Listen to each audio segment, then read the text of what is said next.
Tonton video ini sampai selesai agar Anda tidak gagal paham.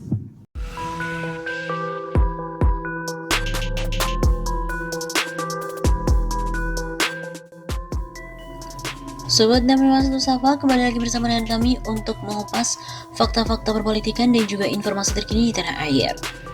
Wah, ada yang bilang bahwa politik itu seru. Kaisang pun bermimpi akan jadi presiden. Kemarin anak Presiden Jokowi, Gibran dan juga Kaisang diberitakan terkait dengan uang bisnis mereka dan dikait-kaitkan dengan KKN. Lalu putra bungsu Presiden Jokowi, Kaisang Pangarep akhirnya malah blak-blakan bakalan terjun ke dunia politik. Dan tidak tanggung-tanggung, bos klub sepak bola Persis Solo ini bercita-cita ingin jadi presiden seperti ayahnya. Saat berbincang dengan Marsha Widianto yang ditayangkan di YouTube, Kaisang tidak menampik keinginan itu akan ia wujudkan suatu saat nanti. Meskipun kata dia hal itu masih sebatas rencana, karena saat ini Kaisang ingin fokus mengembangkan bisnis. Karena tidak berarti itu lebih ke akan tertarik ke dunia politiknya. Kalau belum terjun sebenarnya enggak. Ucapnya dilansir pada Jumat 4 Februari. Kaisang tidak merinci lebih jauh kapan dirinya akan benar-benar memutuskan terjun ke politik, lantaran saat ini ia masih nyaman berbisnis. Enakan bisnis aja, tapi tertarik dengan dunia politik karena itu seru. Begitu katanya. Jika memang benar dia akan terjun ke dunia politik, mimpinya harus yang paling tinggi yakni jadi presiden. Ya pasti dong jadi presiden yang paling tinggi, masa cita-cita paling rendah, begitu katanya. Berbeda dengan pernyataan Kaisang sebelumnya, saat berbincang dengan Deddy Corbuzier pada September 2021 yang lalu, Kaisang Pangarep mengaku tidak begitu tertarik ke dunia politik. Kenapa nggak langsung politik? Bokap lu kan presiden. Ada juga yang bilang keluarga lu politik dinasti. Tanya Deddy. Kaisang lalu menjawab dirinya sudah tidak ada tempat untuk terjun ke dunia politik. Gak ada tempat, masa mau di Jakarta? Bisa sih, kan 2024 kosong. Umur saya pas 30, tapi gak ada yang mau nyoblos saya. Seloroh Kaisang. Dia lebih memilih menekuni dunia bisnis meskipun dirinya tetap mengakui tertarik melihat dunia politik yang penuh dinamika.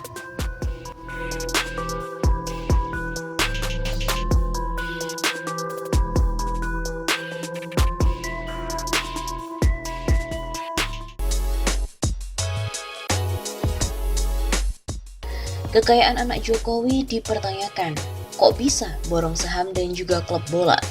Putra bungsu Presiden Jokowi, Kaisang Pangarep ramai dibicarakan warganet di media sosial hingga Rabu sore kemarin 15 Desember. Hal ini terlihat pada tagar dari mana duit Kaisang yang menjadi trending topik Twitter. Hingga sore ini sekitar pukul 15.57 waktu Indonesia Barat, sudah ada 4.262 tweet berbicara soal tagar tersebut. Tagar ini berkenaan dengan pembelian saham perusahaan frozen food PT Pancamitra Multi Perdana atau PMMP oleh Kaisang senilai 92 miliar rupiah.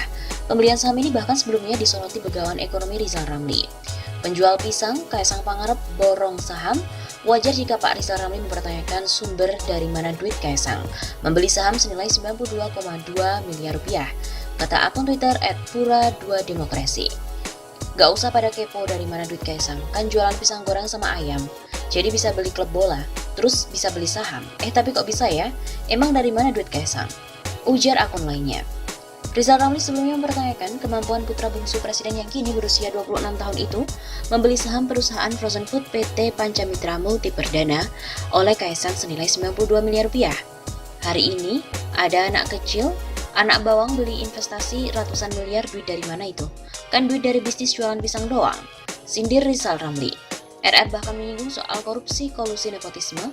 Akhir-akhir ini kata dia kondisi rezim syarat dengan KKN, bahkan lebih kacau dari Orde Baru. Di sisi lain, Kaisang memang dikenal sebagai anak Jokowi yang lebih memilih menggeluti bisnis. Ia memiliki bisnis pisang nugget hingga menjadi salah satu pemilik saham klub sepak bola Liga 2 Persis Solo. Dan jangan-jangan duit Kaisang dari oligarki yang dapat manfaat kekuasaan bapaknya. Uang yang dimiliki putra Presiden Jokowi, Kaisang Pangarep, dicurigai berasal dari pengusaha oligarki yang dapat manfaat dari kekuasaan Jokowi selama ini. Direktur Gerakan Perubahan Muslim Arbi juga mengatakan jika ada pengusaha yang ingin dekat dengan Jokowi dan gelontorkan ke Kaisang sehingga bisa beli saham ratusan miliar bisa dianggap sebagai gratifikasi. Karena apapun alasannya, seorang presiden tidak dibenarkan menerima gratifikasi, apalagi dari pengusaha yang bikin pendekatan. Kalau bikin pendekatan saja sudah berani, si pengusaha itu berani menggelontorkan harga saham sampai ratusan miliar, berarti si pengusaha ini pasti bidik bisnis yang nilainya triliunan. Ujar Muslim kepada kantor berita politik RMOL pada Jumat 17 Desember. Sehingga Muslim meminta agar aparat penegak hukum, khususnya Komisi Pemberantasan Korupsi atau KPK, untuk mengusut asal-usul uang yang dimiliki Kaisang itu. Atau bisa jadi itu duit oligarki yang dapat manfaat politik selama ini karena kekuasaan Jokowi. Kalau itu benar adanya, maka tudingan Jokowi didukung oligarki selama ini dengan kasus Kaisang borong saham ratusan miliar itu benar adanya. Pungkas Muslim.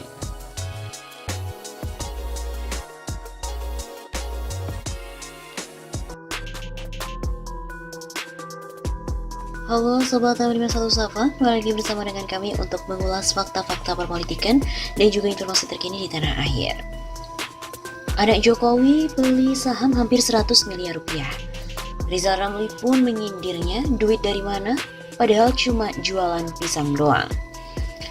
Pembelian saham perusahaan frozen food PT Pancamitra Multi Perdana (TBK) oleh putra bungsu Presiden Jokowi senilai 92 miliar rupiah disoroti Begawan Ekonomi Rizal Ramli. Rizal Ramli mengatakan akhir-akhir ini kondisi rezim syarat dengan korupsi, kolusi, dan nepotisme atau KKN.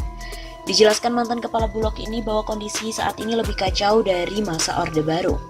Ia juga menyebutkan kondisi dulu sangat tidak disukai oleh rakyat karena KKN yang dipraktikkan Soeharto kepada anaknya Tommy.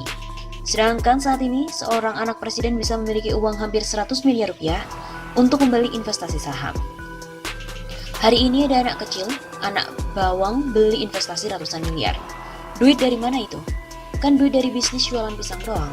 Sindir Rizal Ramli dikutip dari RMOL ID 14 Desember. Rizal juga menyinggung bahwa kondisi semacam itu adalah bentuk keserakahan yang tanpa batas.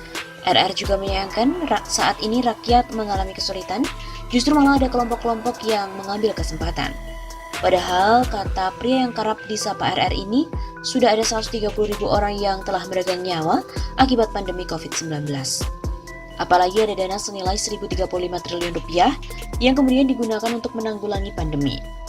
Ternyata besarnya dana itu tidak berdampak banyak bagi masyarakat. Jadi justru rakyat lagi sulit pada ngambil kesempatan dalam kesempitan. Demikian kata mantan Menko Akuin era Presiden Gus Dur ini.